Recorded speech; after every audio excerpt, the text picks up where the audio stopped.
Jagannath welcome to my channel.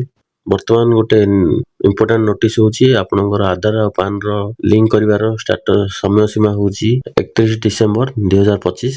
ଆଉ ମାତ୍ର ବହୁତ ଅଳ୍ପ ଦିନ ରହିଲା। ଯଦି ଆପଣ ଏବେ ପର୍ଯ୍ୟନ୍ତ କରିନାହାନ୍ତି ତାହେଲେ ଆପଣଙ୍କର ବ୍ୟାଙ୍କ ଆକାଉଣ୍ଟ ପାଇଁ ବହୁତ ପ୍ରୋବ୍ଲେମ ହୋଇପାରେ।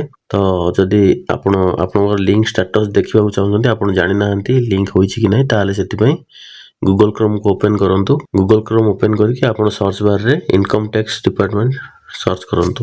ଇନକମ୍ ଟ୍ୟାକ୍ସ ସର୍ଚ୍ଚ କଲା ପରେ ଆପଣ ପ୍ରଥମ ଲିଙ୍କରେ କ୍ଲିକ୍ କରନ୍ତୁ। ପ୍ରଥମ ଲିଙ୍କରେ କ୍ଲିକ୍ କଲା ପରେ ଉପରକୁ ସ୍କ୍ରୋଲ୍ କରିକି ଲିଙ୍କ ଆଧାର ଷ୍ଟାଟସରେ କ୍ଲିକ୍ କରନ୍ତୁ।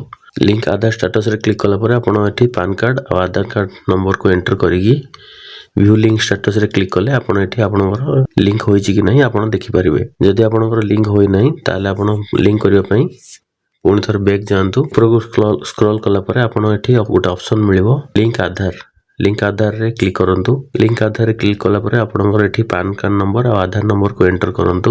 ଏଣ୍ଟର କଲା ପରେ ଭ୍ୟାଲିଡେଟ୍ରେ କ୍ଲିକ୍ କଲା ପରେ ଆପଣ ଏଠି ଦେଖିପାରୁଥିବେ ଆପଣଙ୍କୁ 1000 ଟଙ୍କାର ପେମେଣ୍ଟ କରିବାକୁ ପଡ଼ିବ।